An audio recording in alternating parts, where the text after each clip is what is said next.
Hello everyone, welcome back to my channel. तो अभी तक हमने Indian economy for competitive exams के बेसिक्स कवर कर लिए थे। जैसे इकोनॉमी के बारे में हम पढ़ चुके हैं और हम टाइम्स ऑफ इकोनॉमी के बारे में पढ़ चुके हैं।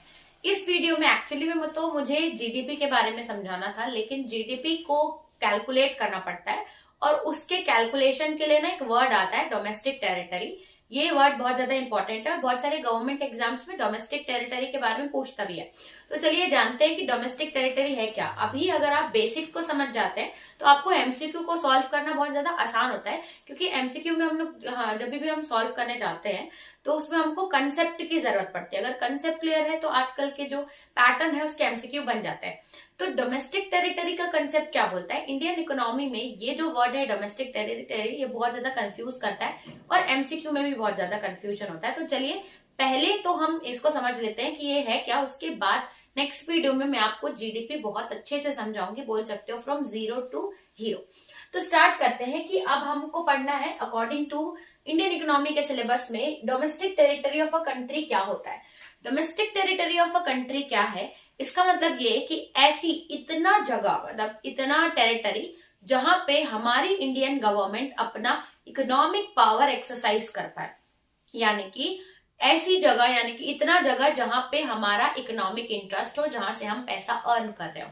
जहां हमारा तो ज्योग्राफिकल बाउंड्री है ही, जितनी भी हमारी ज्योग्राफिकल बाउंड्री है इंडिया की, वो तो हमारी डोमेस्टिक टेरिटरी आएगी। प्लस हमारा जहां पे भी लोग बाहर काम कर रहे हैं, या जैसे फॉरेन एम्बेसीज हैं, यानी कि हमारे इंडिया से कुछ लोग फॉरेन में रिप्रेजेंट कर रहे हैं, तो वो भी हमारी डोमेस्टिक टेरिटरी के अंदर ही आएंगे। क्यों? क्योंकि वो वहां पे कुछ ना कुछ इकोनॉमी या पैसा जनरेट कर रहे हैं।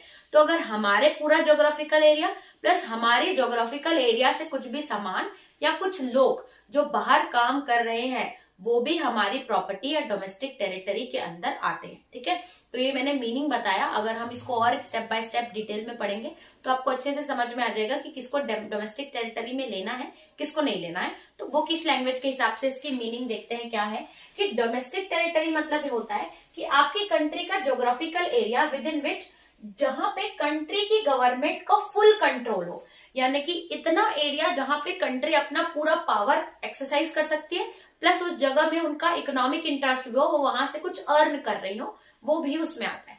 तो वहां पे अपना फुल कंट्रोल ले सकती हैं and where all economic activities are considered. और ऐसी जगह जहां पे हमारा क्या क्या है, दो चीजें हैं, दो चीजें आपको याद रखनी है। ऐसी जगह जहां पे हमारा कंट्री का कंट्रोल हो, प्लस वहां हमारी इकोनॉमिक एक्टिविटीज हो, यानी कि वहां पे हम पैसा भी कमा रहे हो। तो कंट्रोल प्लस इकोनॉमिक एक्टिविटीज दोनों मिला के हमारा बताता है क्या? Domestic territory. ठीक है, तो यानी कि part of the countries economy, वो हमारी कंट्री इकोनॉमी का पार्ट होगा। ठीक है, अब इस डोमेस्टिक टेरिटरी में क्या क्या इंक्लूड हमको करना चाहिए, क्या क्या डोमेस्टिक टेरिटरी के अंदर आएगा। तो पहला है पॉलिटिकल बाउंड्री। पॉलिटिकल बाउंड्री यानी कि जो हमारा इंडिया का नक्शा है उसमें जो भी पॉलिटिकल बाउंड्री है जितनी बनी हुई है वो तो हमारे इसमें आएगी ही। अब बात करते हैं next, air space and territorial waters. Air space and territorial water मतलब कि जैसे कि टेरिटोरियल वाटर यानी कि समुद्र, जैसे हमारा जो सदर्न इंडिया अगर आप देखोगे, ये हमारा सदर्न इंडिया है, यहाँ तो पूरा वाटर है। अब कितना वाटर है जिसको हम लोग इंडिया के अंदर कंसीडर करेंगे, तो ये जो वाटर है ना, ये जनरली 12 नॉटिकल माइल्स तक जो हमारा पानी होगा, माइल्स, वो हमारा कंसीडर किया जाएगा इसके अंदर। तो जैसे कि अब ये नॉटिकल माइल्स मतलब क्या है, तो जब हम डिस्टेंस कैलकुलेट करते हैं ना, तो जैसे 1 किलोमीटर हो गया, लैंड डिस्टेंस दे रहे हो, 2 किलोमीटर हो गया, ये हम नॉर्मल डिस्टेंस कैलकुलेट करते हैं। ठीक है, लेकिन अगर हम लोग को पानी, समुद्र और एयर स्पेस में जो डिस्टेंस हम कैलकुलेट करते हैं वो किलोमीटर्स या मीटर्स में नहीं करते, उसको हम नॉटिकल माइल्स में करते हैं। 1 नॉटिकल माइल्स मतलब 1.8 किलोमीटर समथिंग कुछ होता है, तो यानी कि इतना हमको लेना है। तो 12 नॉटिकल माइल्स यानी कि वो हम कैलकुलेट कर सकते हैं। तो नॉटिकल माइल्स मतलब कुछ नहीं है, जैसे हम लोग यूनिट लेते हैं डिस्टेंस के लिए किलोमीटर, वैसे समुद्री और एयर स्पेस के लिए जो कैलकुलेट करने के लिए जो यूनिट लेते हैं वो हमारा नॉटिकल माइल। तो जैसे इंडिया है और 12 नॉटिकल माइल्स तक जितना भी डिस्टेंस आएगा वो हम हमारे इंडिया की टेरिटरी या डोमेस्टिक टेरिटरी में ही कंसिडर करेंगे, चाहे वो एयर स्पेस में हो। एयर स्पेस में 12 नॉटिकल माइल्स तक भी हम उसको कंसिडर करेंगे। तो air space and territorial water plus जो शिप्स हैं और एयरक्राफ्ट से ऑफ द कंट्री। अब मान लो हमारा जो शिप है, ठीक है, वो इंडिया का शिप है, इंडिया से निकला है और वो अटलांटिक ओशन में कहीं पे है, तो भी जो अगर वो हमारा सामान है तो वो हमारी डोमेस्टिक टेरिटरी का ही है, वो हमारा है। और जैसे मान लो इंडिया की जो एयरक्राफ्ट है वो अमेरिका में है, तो अगर वो इंडिया की एयरक्राफ्ट अमेरिका में है तो वहां कहीं ना कहीं वो पैसा अर्न कर रही है, तो वो भी हमारे इंडिया में ही काउंट होगा, वो हमारी डोमेस्टिक टेरिटरी के अंदर आएगा।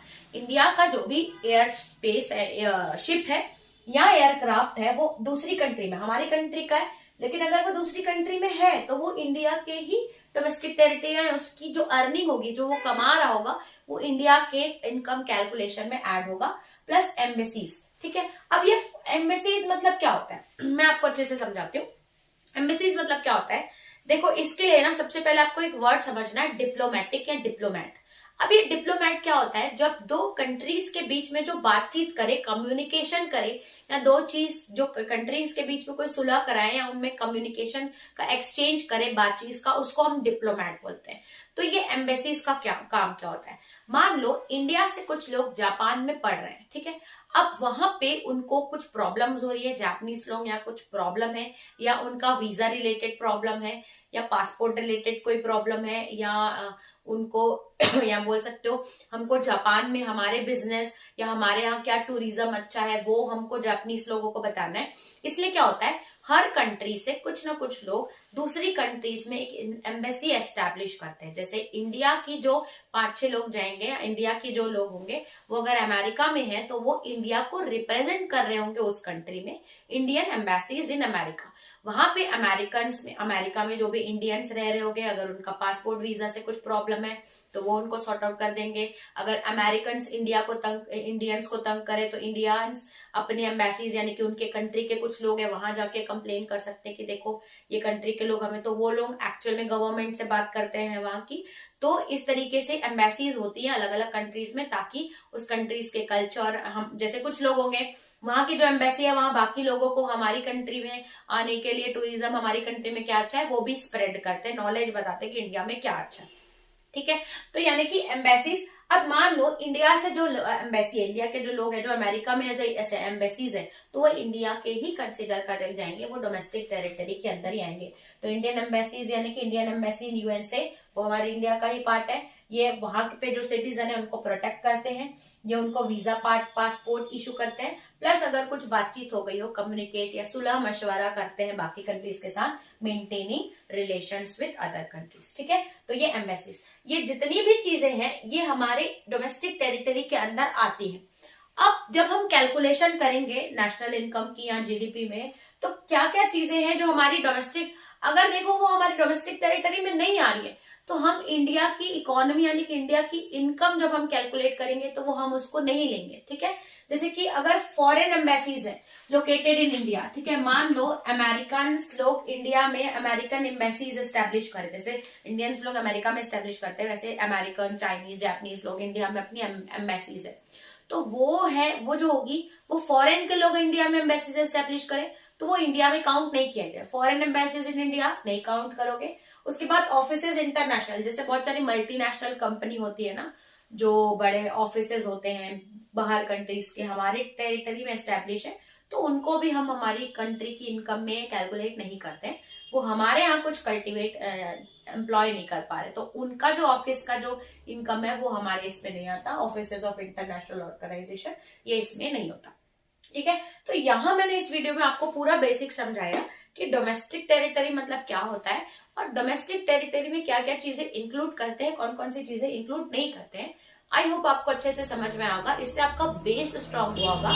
अब मैं आपको नेक्स्ट क्लास में जीडीपी और नेशनल इनकम बहुत अच्छे से समझा पाऊंगी, क्योंकि जब तक हमको कुछ कुछ वर्ड्स का मतलब नहीं पता होता तो उस हिसाब से अगर वो नहीं पता है तो हमें पूरा कंसेप्ट ही समझ नहीं आता। तो बोलते हैं ना कीवर्ड्स की इंपॉर्टेंट होती है, और गवर्नमेंट एग्जाम्स में आजकल तो खास करके बहुत इंपॉर्टेंस है, क्योंकि स्टेटमेंट बेस्ड क्वेश्चन आ रहे हैं, रीजन एजर्शन बहुत कंफ्यूजिंग है।